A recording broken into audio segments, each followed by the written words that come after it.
Vedare tinokuchingamidzai zvekare kune chimwe chirongwa pano paZim Facebook Secrets and Confessions. Tadzoka zvekare nemamwe mamessages. Regedzai tibva tapinda mumamessages edu atadzoka takakubatirai. Message edu ekutanga yakamira sekudai so.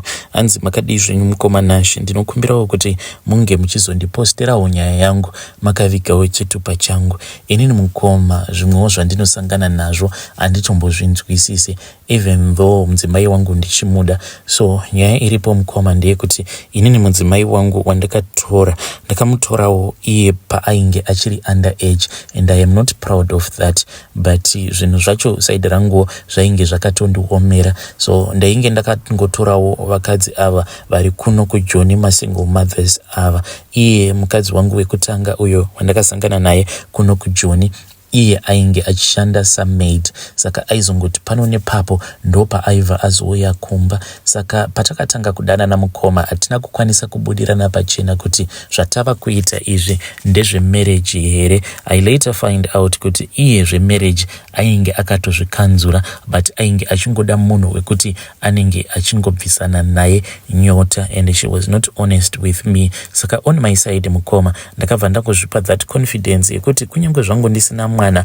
but uyu sezvo iye aine mwana wake one anokwanisa kuva ari munhu uya wekuti akasangana nemachallenges muupenyu hwake, machallenges anenge akamurwadza zvekuti this time around kana akapindawo muwanano anenge ava kuziva zvaanoda. Saka ndakangozvitora ndikatozviudza kuti munhu uyu atova mukadzi wangu, but pakaita a little bit of a challenge pandakada kuenda kunobvisa mari yetsvakirai kuno.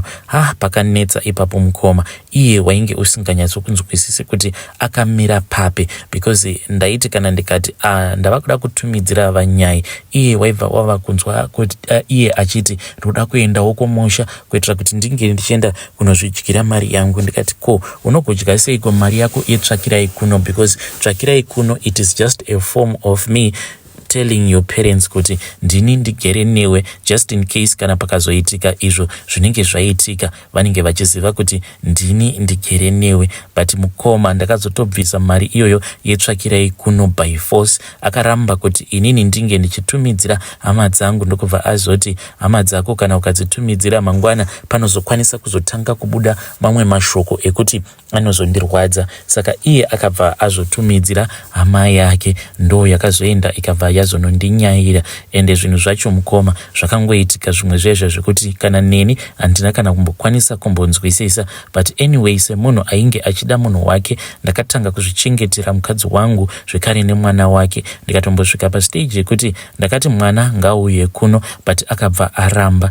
Then nekufamba kwenguva ndakabva ndazofind out kuti iye ainge achiri in communication nababa vemwana wake, ende chakandirwadza ndechekuti iye pacommunication yandakazofind out mufoni ndeyekutoti iye ndiye munhu aitozviita sekunge ari desperate, aingogara achingosenda matext messages aya ekungoregreta, ekungoti dai ndakaziva hangu ndakangoramba ndiri mumarriage mangu. Apa the ex-husband munhu aitorakidza kutoti hatomborina kana gai zvake, iye ndiye aitongogara achingomupa iye ndiye aigara achingomupa ma-updates about upenyu hwake. Then uya murume wacho aitomboita kana mazuva asina kumbogara apindura achingomublutika. Saka zvinhu izvi zvakandirwadza. Ndakati ndamukonfranta ndokubva andishauda, tikazotogumisidzirana tatoita mazuva tisingataudzani. Ndo pandakabva ndangobuda mumba because of pain. Ndakabuda mukoma ndikasiya everything, handina kana chandakatakura.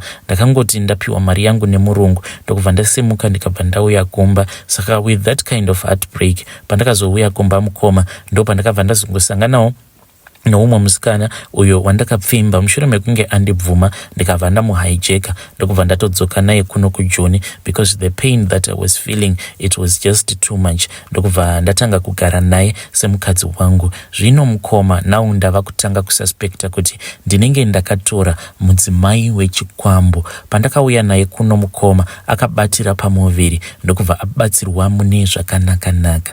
but munongozivawo kuti sevanhuwo vanenge vachingodawo kungoti zvinhu zvavo zvinge zvichifamba, ende inini nungo dzekuenda kumaprofita handina. Paainge aine pamuviri ipapo ndo patakabva tazoudzwa ndevamwe madzimai avo vainge vachitibatsira, vakabva vati musaudza kana ani zvake. Vakabva vati kunyange inini vabereki vangu ndisavaudza, kunyange shamwari dzangu dzaifanira kungoita zvekuzotongoona kutongoti mudzimai wangu ava nepamuviri, nekuti hanzi iye mudzimai wangu akaitirwa mhiko dzekuti haafaniri kuti ange achizoita mwana pasi pano pezuva, nekuda kwekuti akarodzwa kune chimwe chikwambo. Hanzi chikwambo ichi chidhara chatobva zera chirimo mudzinza rekwavo. Saka kuzomuhaijeka kwandakamuita ndichiuya naye kuno kuJoni, hanzi zvinhu zvekuti zvainge zvisitomborina kutarisirwa neavo vakabata-bata mudzinza rekwavo. Saka achizosvika mukuzvara mukoma, zvinhu zvekutongoti tainge takatongova juma.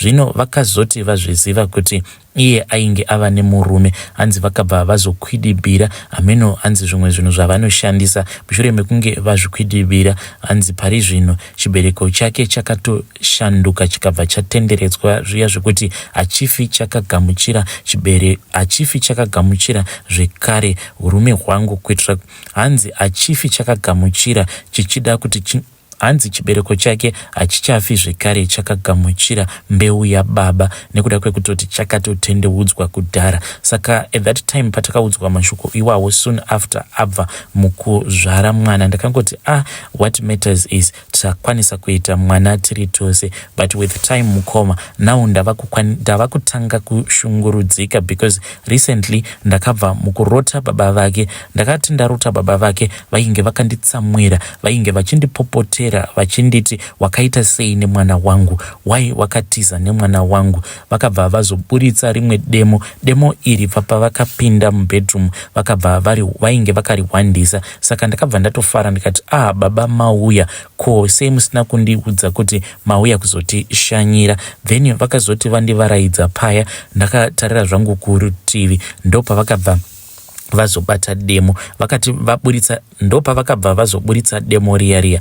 Vakati vaburitsa demo vava kuda kunditema nedemo riya, ndikabva ndazocheuka. Ndakabva ndaona kuti munhu wandainge ndatendedza kuti ange achipinda mubedroom vainge vasiri vatezvara vangu, but chainge chiri chimwe chidhara chainge chakatsamwa. Saka pachakaona kuti ndainge ndachiona icho, chakabva chatanga kunyara, chakabva chazobuda mubedroom muya ndokubva chatiza. Saka mukoma, zvose izvi zvandiri kusangana nazvo zvekare nechiprofita icho chandakaudzwa, ndava kutya kuti zvimwe kuda ndakatotora zvechokwadi mukadzi wechikwambo. Iyewo mukadzi wangu, ndinoti kana ndakamutarisa so ndinonzwa ndichimunzwira tsitsi, because munhu anongogara akasuwa so, ende kana ndikamubvunzawo about her past, iye anongoti aiti kana akapfimbwa nemukomana anenge amupfimba, then kumagumo kwazvo hanzi anozotosvika pakusvipirwa kumeso nemunhu uyo waainge achidanana naye. Hanzi anenge achingonzi iwewe unondisemesa, meaning kutoti zveshuwa mukadzi uyu wandakatora pane zviripo paari. Saka ndava kutya kuti maybe chikwambo chacho icho chomukoma zvimwe kuda one day chichazondijuma, ende chandijuma kudaro chobva chazonditema nedemo, ndobva ndazofa. Ende kana ndafa komwana wangu achazosara achizoriritirwa nani. Please, ndinokumbirawo kuti kana kuinewo vanhu vanoziva kwekuti ndikwanise kuti ndinge ndichienda, then kana ndaenda ikoko ndobva ndabatsirwa, kunyange ndikaenda ndiri ndoga, kuitira kuti ndinge ndichizongosimbiswa. Kwandiri kuda kuitwa ndekwekuti chikwambo ichi kana chauya kuzondiataka chisazokwanisa kundiataka. As for my wife mukoma, I am willing to be with her until death do us apart.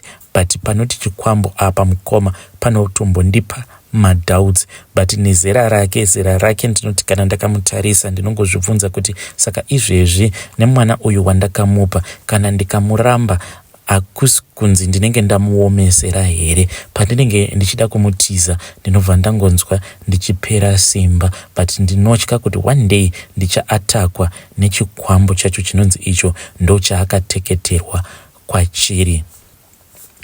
Vedare ndo message iyo yandakatumidzirwa ichibva kuna mukoma vedu. Please ngatizamei kutaura navo mucomment section. Vainge vakanyora message vakati, mukoma kana kuinewo munhu akamboroora mudzimai wechikwambo, please anokwanisa kukupai namba dzake, then inini ndobva ndazotaura naye ndikwanisewo kuzonzwisisa kuti mukunotorana nemukadzi wechikwambo maeffects acho anenge ari api, nekuti ndikuda kuti ndigare ndakagadzirira hondo dzacho idzi dzandakazviparira. So ameno kana variko vanonziwo vakatora vakadzi vezvikwambo vakakwanisa kusurvive mushure mekunge vaatakwa nezvikwambo, please uyai kuinbox kwangu. Kana kuinewo munhu anoziva munhu akamborohwa zvekare nezvishiri kana izvozvo zvedhoma, please uyai kuinbox kwangu, then mobva matiudza nyaya yenyu. Zvinokwanisa kuzotobatsirawo nesuwo veruzhinji. Next time kana ukazoonawo mumwe munhu achiita sekunge zvava kuitika paari hazvinzwisisiki, then nenyaya yawo dzamunenge matiudza unokwanisa kuzotoziva kutoti zviri kuitika ava, this is spiritual, then wokwanisa kutora matanho ekuti munhu iyeye anenge ari under spiritual attack ange achizodzikinurwa. Regedzai tibva taenda panyaya yedu inotevera. Nyaya yedu inotevera yakamira sekudai so. Hanzi makadii zvenyu mukuvanashe, ndinokumbirawo kuti munge muchizondipostirawo nyaya yangu makavigawo chitupa changu. Inini ndiri mukadzi ari happily married nemurume wangu, takasanganawo kuno kuJoni. Saka takati tasangana kuno kuJoni akabva azotora zinguva rakati rebei asina kumboenda kunondibvisira kana sendi zvaro. Saka ndaiti pose patinenge tiri tose paya pakunofadzana, saka ndaibva ndatanga kuzvibvunza kuti saka munhu iyeyi zvaari kunditaka kudai so, does it mean kuti iye anombozvizivawo here kuti ndiri munhu akazvarwa, ndiri munhu ane vabereki? Saka zvinhu izvi zvakaramba zvichingondidya mumwoyo kudzamara ndava kuchitanga kumutreata rough. Iye wose munhu ainge asina kundibvisira kana anything, ndaiti kana ndamutreata rough kudaro aisamboita kana don't guy, aitoti kana waneta nezvangu you can just go, the door is always open. Saka relationship yedu yakambosvika pekuti yakava very toxic. Pane umwe musi mukoma, this was after zvake azotanga kurizina mushure mekunge tagadzikwa matare after matare, ndokubva azoudzwa kuti mudzimai wako uyu sometimes ukaona achikuita rafu kudai inhau yekuti anenge achirwadziwa nekuti iwewe ugere naye mahara, wadi wambomubvisira something. Saka takabva tazounganidza zvimari ndokubva tazoenda zvedu, tikabva tazonosiyira vabereki vangu mari iya. Kana nini mukoma ndichifamba ndainge ndava kunzwa kuti ndakapombonoka mwoyo wangu, nekuti pane so zvazvinongokuita semunhukadzi kana ukangogara wabvisirwa mari ungori nekamwe kapride kaya kekuziva kuti no, handisi kuchaiswa mapoto.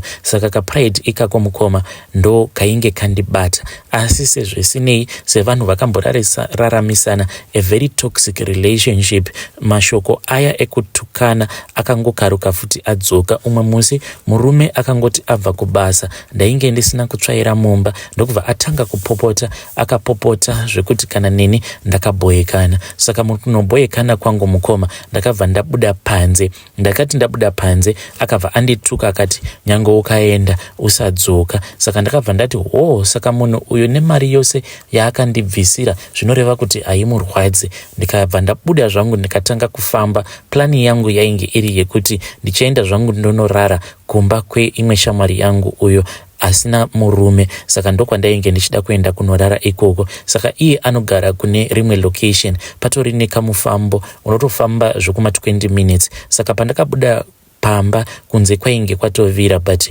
kwainge kusati kwasviba. Ndakaramba ndichingofamba, unongoziva kana wakatsamwa haumbofunduki kana kutya. Ndichifamba kudaro mukoma pane imwe motikari yakazomira. Saka motikari iyi payakamira murume wacho akangondibvunza madirections. Saka ndakabva ndanzwa kuti chirungu chaari kushandisa ichi hachisi chirungu chemuSouth African. Ndokubva ndatanga kutaura naye neshona, ndokubva andipindura akati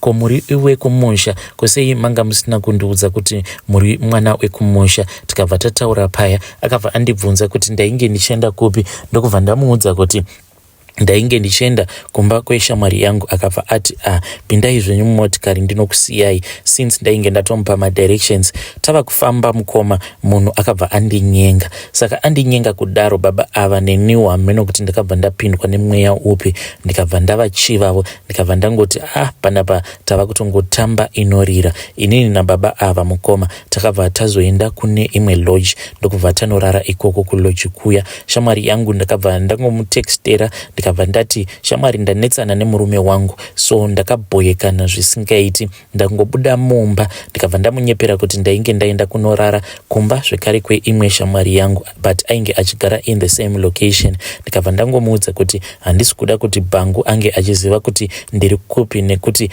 handisi kuda kuti tirambe tichingonetsana, I just want peace of mind. Iye akabva ati bo, plus ndakabva ndatoona kutoti ndainge ndabondera because iyewo akabva andiudza kuti chikomba chake chainge chauya kumba kwake for sleep over. Ndikabva ndati saka bo, ndakabva ndarara kulodge kuya zvangu nemuchinda uyo wandainge ndasangana naye muroad throughout the night mukoma. Takangorara tichingonakirana, ende ndakabva ndaona kuti hakuna chinhu chinonakidza sebonde kana wakatsamwa. Worst of all, uchitoripa umwe munhu asiri partner yako zvinenge zvichinakidza. But mangwana akazoti asvika mukoma, ndakati ndava kufamba ndichidzokera kumba, ndakabva ndapfira kakomba ndikati izvi handizvipame. Iyewo murume pandakazosvika mumba, ndakasvika shasha isina kana power, yainge yakangorara mumakumbeze, ende kubasa musi iwoyo yakabva yarovha nekuti yainge ine stress plus yainge yanonoka. Yakangondibvunza kuti ko wakarara kupi, ndikabva ndaiudza kuti ndainge ndakarara kumba kwanhengi, ndokubva yakonfema. Apa ndainge ndakatoseta already shamwari dzangu dzainge dzakatondikavhira magap, then ivowo vakazondibvunza later on kuti ko ndeipi yakatambika musi uya. Ndikabva ndatongotaura kuti pane umwe munhu wangu wandainge ndichitongodanana naye, saka mukunonetsana ndakabva ndabhoyekana. Niwo kumadzishamwari angu secret iyi vainge vachitongoziva kuti ndo zvakaitika. Saka murume paakasara achida kukweshena kuti ko mudzimai wangu zvikazodii, ivo vainge vatondikavhira gepi kudhara. Ndainge ndakuvaudza kuti ndakaenda ndikanorara kumba kwaex wangu. Saka nanhasi murume wangu secret iyoyi haatombozvizivi kuti paya patakabva mukunobvisa mari kumba, patakazodzoka kunoku nekuda kwekuti akandituka ndokubva andiudza kuti kana uchida kuenda enda. Inini ndikabva ndazviudza kuti saka harwadziwi nemari yaakanondibvisira, saka chimira manje ndinge ndichienda kunopa zvinhu zvacho izvozvo zvaakabhadharira umwe murume asina kana chii zvacho chaakambondibhadharira. Baba ivavo mangwana makuseni vakati vada kundipa 200, ndikati no, regedzai zvenyu. Zvatakangoita nezuro zvainge zvingori zvekufadzana, ende zvatongogumirawo ipapo. Ivo vakatongoshamisika baba ivavo. Namba dzangu handina kana kumbogara ndavapa, ende from that day hatina kana kuzombogara tasangana zvekare. Ndo confession yangu iyoyi mukoma Nashi. Vedare ndo message iyo yandakatumidzirwa ichibva kuna vahanzvadzi vedu. Zvakangoma hazvo vedu asi I hope kuti tadzidza vanhurume kuti paya patinenge tanetsana nemapartners edu usazotendedza munhukadzi achizoita walk away, nekuti mukunoita walk away anokwanisa kuzosangana nemapocha sezvakaitika pana vahanzvadzi vedu apa. Worst of all, hanzi ndakabva ndati handidi kana mari yako nekuti zvandakada wakandipa nezuro. Zvakangoma hazvo vedu ndo zvinhu zvinokwidza varume forogonya izvozvo. But please ngatizamei kutaura navo mucomment section vahanzvadzi vedu ava.